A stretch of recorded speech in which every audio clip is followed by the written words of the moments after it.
That night the rain did not simply fall, it hammered the roof. Thunder rolled like a drum across the valley, as if the mountains themselves were bending under some unbearable burden. I stood at the top of the stairs, clinging to the banister until my fingers numbed, watching through the bay window as two figures climbed out of a black car.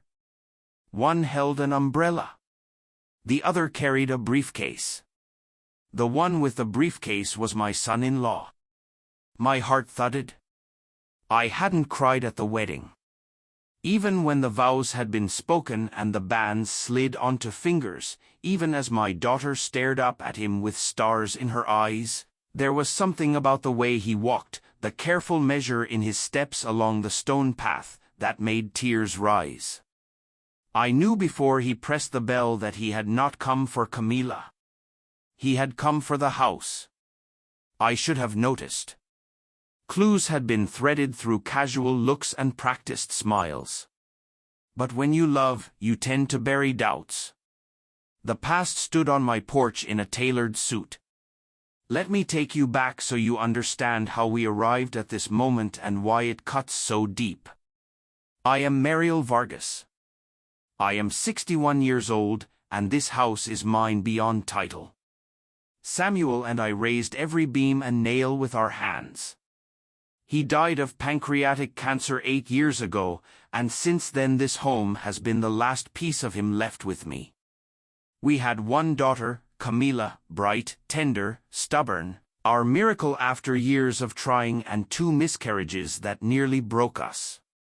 Camilla grew up among garden beds and birdsong in a house full of music and love, and then, after Samuel died, a heavy silence. Grief turned us inward.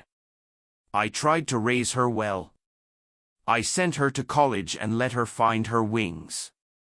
She studied architecture like her father and said she wanted to restore old buildings and bring memory back into battered places. That is how she met Adrian Corderero, tall, neat, speaking smoothly. I remember the first time she brought him here. He wore a cashmere coat and called me Señora Vargas with such charm that I almost smiled. Almost. His eyes did not match the warmth of his voice. There was a calm, rehearsed expression that set me on edge.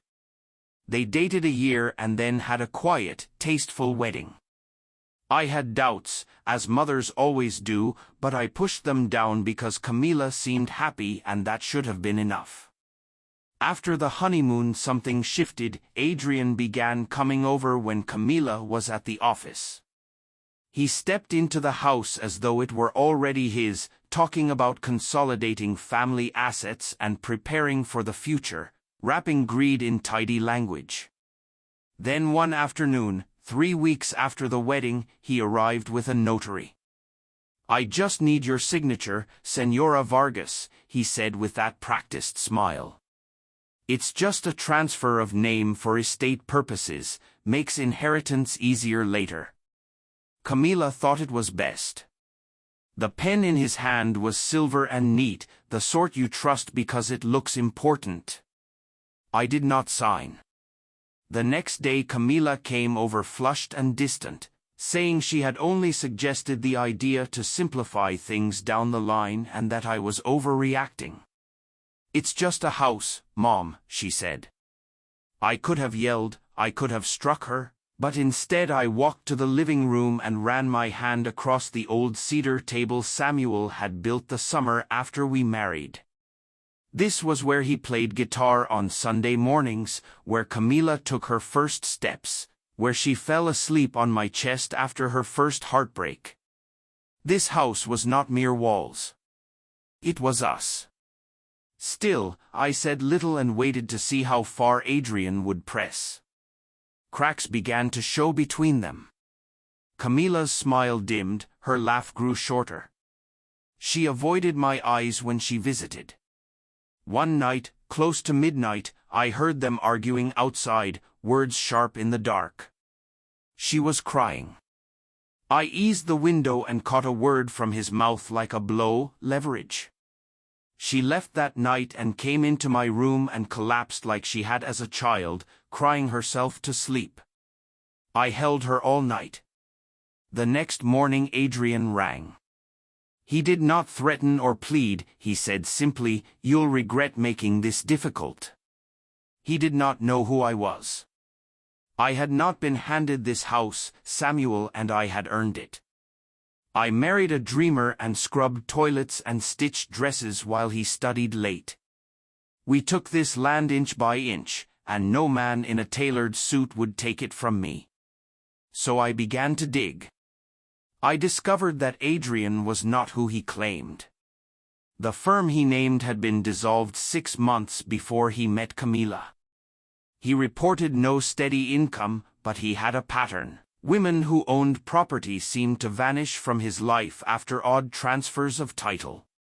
An ex-fiancée in Madrid, another in Arizona, both had owned land and both disappeared after unexplained paperwork. Camilla's friend Liana brought older messages and screenshots where Adrian talked bluntly about locking in generational wealth. In one message before the wedding he had written, "Once her mom's out of the picture, the house is mine." I did not tell Camilla right away. I wanted her to see the truth for herself. So I set a trap. I invited Adrian to dinner and said perhaps I had been paranoid, maybe he was right. He arrived with wine and that same smug smile. I laid Samuel's china and we ate. Halfway through the meal I said casually that before I signed anything I wanted to record his reasoning for family history, after all. He had spoken often of legacy, and he nodded. I put the phone on the table and recorded him. For 15 minutes he spoke smoothly and practiced, like an actor. He discussed management and markets, and then he slipped. "This place will be better once it's managed," he said, naming a market plan we had never discussed. Camilla stepped from the doorway. She had been listening the whole time. "I didn't know," she said softly.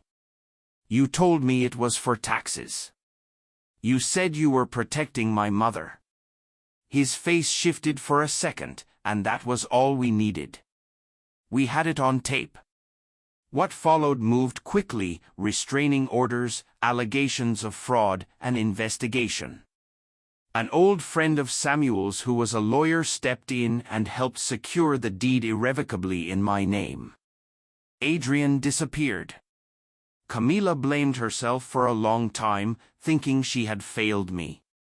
I told her no and showed her another definition of love. Love is not the man who takes, love is the one who stays. Now we live together in this house again. She paints in the mornings and I tend tomatoes in the garden. We laugh more than we used to. Sometimes, when the wind moves through the old trees, I swear I hear Samuel's voice in the leaves, telling me I did the right thing, that I protected our legacy. If you have something precious, guard it. Trust me, I learned this the hard way and I wish someone had warned me. Truly, take care.